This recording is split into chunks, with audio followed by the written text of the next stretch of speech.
Oui, aujourd'hui, on peut vraiment développer un business en partant quasiment de zéro.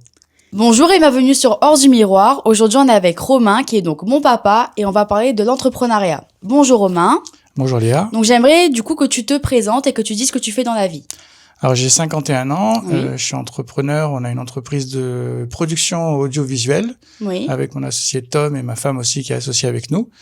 Et je suis entrepreneur, j'ai été entrepreneur à plusieurs reprises. Je suis passé de salarié, entrepreneur, depuis que j'ai 26 ans. Mais du coup, l'audiovisuel, t'as toujours fait ça ou t'as fait autre chose avant ça? Alors l'histoire, elle serait trop longue à raconter. J'ai Ouais. fait beaucoup de choses, comme beaucoup de jeunes. En tout cas, quand j'étais jeune, je savais pas exactement ce que je voulais faire. Ok. J'ai travaillé dans la restauration, j'ai fait divers métiers, j'ai fait de l'intérim, mais l'audiovisuel, c'est quelque chose qui a toujours été une passion. Ok. Pour la petite anecdote, avant de commencer vraiment à travailler, j'ai plutôt commencé dans la restauration, parce que j'avais de la famille dans la restauration. Oui. J'avais essayé de faire une école d'audiovisuel, mais ça c'était en 1993, donc il y a très très très longtemps. Ouais. C'était payant, c'était pas donné, c'était pas le numérique. Avant c'était du gros matériel, etc. Donc j'ai pas pu le faire. Ok. Mais suite à différents événements, au bout d'un moment, j'ai fini par vraiment tout plaquer ce que je faisais, Ok. pris beaucoup de risques et j'ai pu me lancer dans l'audiovisuel. Et aujourd'hui, je vis d'un métier en tout cas qui me plaît. Et donc du coup, donc là, comme tu as dit, maintenant tu as ton entreprise à toi. Mais avant ça, tu étais aussi dans une entreprise d'audiovisuel. Et donc du coup, comment ça s'est passé? Pourquoi avoir voulu lancer ta propre entreprise, sachant que tu étais déjà dans l'audiovisuel en général, mais pourquoi avoir voulu ton entreprise à toi du coup? En fait, là où on était bien. Ouais. Après, notre patron, malheureusement, il a fait un burn-out. Ok. C'était quelqu'un de merveilleux, je lui dois énormément, on lui doit beaucoup, c'est quelqu'un qui nous a pris sous son aile, qui nous a vraiment tout appris sur le métier. Ouais.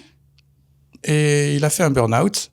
Et du coup, quand il a été absent pendant presque 8 mois de la société, Ok. donc c'est plus ou moins ma femme Sabine et moi et Tom, et avec le reste de l'équipe aussi, qui avons supervisé, a réussi à tenir, l'entreprise à flot. Et quand il est revenu, ça a pas vraiment tenu, il était encore fatigué. Donc il y a eu un changement de direction. D'accord. Nous, ça nous convenait pas trop. Je dis pas que c'était moins bien, c'était juste que c'était plus comme avant, parce que ce gars-là était vraiment, il est fantastique, il est encore vivant. Hein. Ouais. Et du coup, avec Tom, avec qui je m'entendais très bien, et donc ma femme Sabine, qui travaille, Ma et maman. donc Sabine, ta maman, qui travaillait avec nous, Ouais. on s'est dit, et si on se lançait?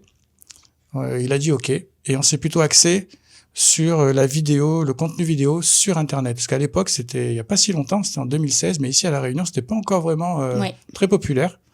Et donc, on a décidé, nous, de créer du contenu vidéo pour le web et les réseaux sociaux.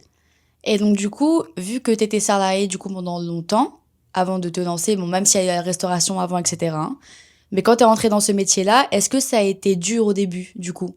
Dans l'audiovisuel, Oui. Enfin, en tout cas, dans cette branche de métier, ou même de se lancer en tant qu'entrepreneur, est-ce que ça a été compliqué? ouais, je pense que même si on a une expérience dans un domaine, Ouais. le faire en tant que salarié et le faire en tant qu'entrepreneur, c'est vraiment deux mondes différents.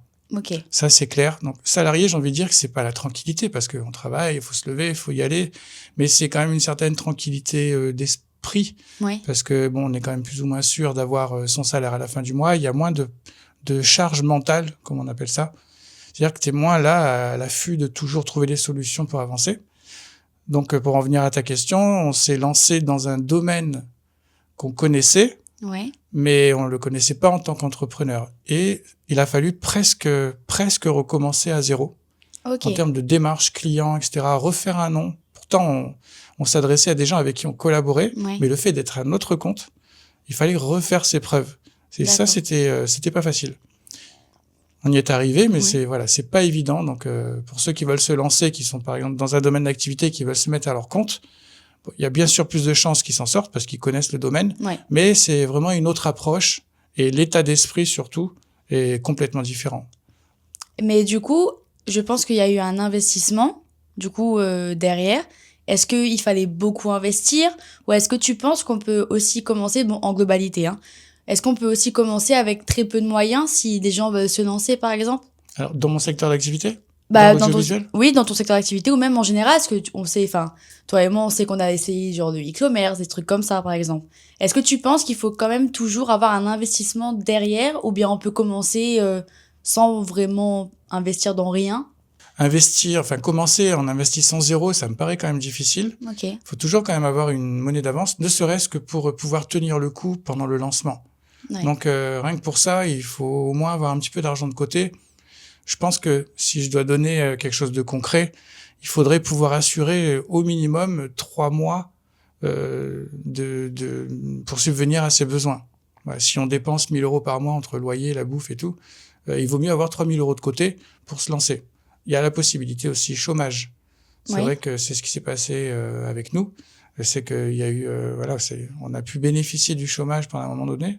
Donc, on a profité de ce moment-là pour lancer l'activité et pas forcément avoir d'argent avec nous. Ok. Après, pour être plus précis sur ta question, je pense que vraiment, ça dépend des domaines d'activité. Je reste convaincu qu'avec très peu, voire quasiment rien, on peut lancer des business aujourd'hui, chose qui était quasiment impossible à mon époque quand j'étais jeune. Ouais. Mais aujourd'hui, donc avec le web, il y a un tas de choses qui sont possibles. Dans l'audiovisuel, il suffit d'avoir un téléphone, un petit micro et un peu de savoir-faire sur un ordinateur, faire du montage. On peut faire des choses.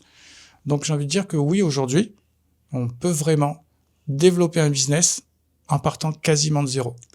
Et pour toi, parce que quand même, tu t'es beaucoup renseigné, parce que comme tu as dit, bah, tu as l'audiovisuel à côté, et maintenant, ça fait combien de temps que tu fais ça déjà? Que tu as ton entreprise à toi? C'est depuis 2016, donc ça fait 8 ans maintenant qu'elle est ouverte. Bah, du coup, voilà, ça fait 8 ans. Est-ce que tu as eu envie, à un moment donné, d'ouvrir un autre business? Et si oui, lequel? Pourquoi celui-là? Oui, tout à fait. Alors, j'ai compris aussi qu'il était possible justement de gagner sa vie par Internet. C'est marrant parce que, tu vois, j'ai un certain âge, mais c'est en regardant des vidéos de ça, je tombe sur 2-3 jeunes, bon, certains très prétentieux, bon bref, on connaît, hein, Ouais.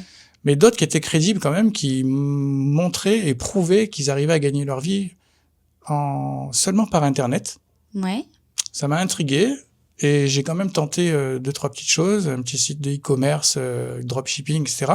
Ça a marché un petit peu. Ouais. En tout cas, j'ai pu faire quelques ventes. T'étais là le jour où j'avais fait ma première vente, j'ai halluciné parce que j'étais allongé, j'étais prêt à aller me coucher. Et c'était fou de pouvoir se dire que tu peux générer du chiffre d'affaires sans rien faire. Tu peux être en train de dormir et ça génère des ventes et tout. Donc je dis pas que j'étais un passionné de e-commerce du coup, mais j'ai vraiment compris que Internet pouvait être quelque chose de super puissant pour développer son business. Et donc, aujourd'hui, je développe une structure de formation en ligne dans l'audiovisuel. Ok. C'est-à-dire que je ne vends rien de matériel. Par contre, je vends mes compétences en audiovisuel pour former des gens à cadrer, à monter, voilà, tout ce qui concerne l'audiovisuel, parce qu'on peut le faire, on peut l'enseigner à distance. Et donc, du coup, pour toi, enfin, de ton avis à toi, le meilleur business, en tout cas pour ceux qui aimeraient se développer, ça serait du coup sur Internet, genre même en vidéo ou des business à distance, par exemple? Bah, je pense que oui. En tout cas, si tu veux dire si quelqu'un n'a pas forcément les moyens. Oui, voilà. Moi, je pense que aujourd'hui, c'est ce qu'il y a de moins coûteux. Parce que quelque part, tu ne vends rien. Tu m'as compris, c'est pas ça. C'est que tu vends un savoir-faire. Ce qui est compliqué quand on se met à notre compte pour avoir ouvert des restaurants, etc., qui demandent de l'investissement, des locaux, des salariés, etc. C'est très lourd et c'est très dur à porter. Par contre, faire un business sur Internet qui en plus où tu vends tes services, c'est-à-dire ton savoir-faire, tu n'as pas de matière première à acheter, donc tu n'as pas d'investissement, et tu vends ton savoir-faire. Donc c'est quelque chose d'assez magique même, je trouve ça assez fou. Et par Internet, en plus, tu peux t'adresser à des milliers et des milliers de personnes. Ouais, c'est vrai. C'est devenu puissant maintenant la vidéo, pardon. On le dit partout, c'est que c'est le moyen maintenant de pouvoir se faire connaître, de pouvoir vendre tes produits, de créer une communauté si tu en as envie. Ça. Donc c'est vrai que c'est devenu quand même très puissant la vidéo. C'est donc pour ça que tu as voulu faire une formation, que tu t'es dit, j'ai des compétences pour ça, donc pourquoi j'aiderais pas aussi les autres à travers mon expérience, parce que ça fait quand même des années que tu fais ça maintenant. Donc c'est vrai que c'est une bonne idée. D'ailleurs, on leur dira quand est-ce que ça sort bientôt. Et vu que je pense que tu sais maintenant les démarches à suivre pour pouvoir ouvrir une petite entreprise, est-ce que tu pourrais peut-être les aider tu sais, leur dire par où faut passer, s'il y a un truc à remplir. Parce que souvent, on se demande, on pense que c'est hyper compliqué. Moi qui l'ai déjà fait aussi, je sais que c'est pas si compliqué que ça. Mais si tu as 2-3 conseils à leur donner pour Oui. s'ils veulent se lancer. Je pense déjà qu'il faut pas avoir peur. Mm. C'est vrai que le mot auto-entrepreneur ou lancer une entreprise ou lancer son business, ça fait waouh, ça fait quelque chose d'important, mais finalement, c'est juste un petit peu d'administratif. Je pense aussi que je conseillerais plutôt aux gens, comment te dire, je pense qu'en fait, il faut pas faire les choses n'importe comment quand même. Moi, je conseillerais plutôt aux gens d'avoir, par exemple, déjà une activité salariée. Ça, c'est pour pouvoir assurer sa vie de tous les jours, à moins qu'on vive chez papa-maman. Bon, là, c'est un autre cas. Ouais. Donc, du coup, c'est d'avoir quand même une activité salariale dans un premier temps. Ça, c'est pour assurer et être tranquille. Pourquoi je dis ça? Parce que lancer son business, ça se fait pas du jour au lendemain. Ouais. Il faut être patient. Et malheureusement, Internet, ce qu'on voit sur Internet, des entrepreneurs qui ont déjà réussi, on les voit déjà au sommet de leur réussite. Et du coup, on n'a pas conscience que tous ces gens-là, et du coup, ils en parlent pas beaucoup, ou alors on tombe pas forcément sur leurs vidéos qui expliquent comment ils ont démarré. Ouais, c'est vrai. Mais c'est difficile, vraiment. C'est difficile dans le sens, c'est pas difficile, c'est pas compliqué, mais c'est ce qui est difficile quand on entreprend, c'est de ne pas lâcher. Ouais, ça c'est vrai. C'est ça qui est compliqué. C'est-à-dire que je conseillerais aux gens, s'ils ont une idée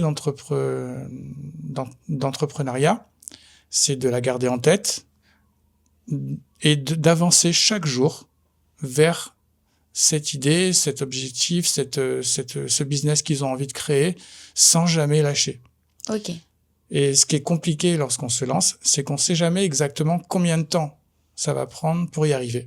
Et c'est ça, en fait, qui fait que beaucoup abandonnent aussi. C'est qu'ils avancent, ils sont au taquet, mais on voit pas les résultats tout de suite. Ouais. Et d'ailleurs, ça c'est,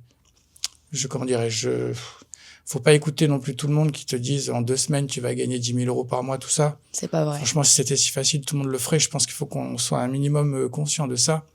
Par contre, je suis convaincu d'une chose, c'est que si on tient le coup, on y arrive. Ça prendra pas exactement le chemin direct, une ligne droite et tout se passe bien. Non, je connais personne qui a réussi avec qui ça s'est passé comme ça. Mais s'il y a un objectif à atteindre, même si le chemin est plus compliqué, si tu galères et tu auras des hauts, des bas, tu vas prendre à droite, un jour tu vas t'arrêter, mais reprendre. Mais si tu lâches pas et que tu arriveras jusqu'au bout. Ok.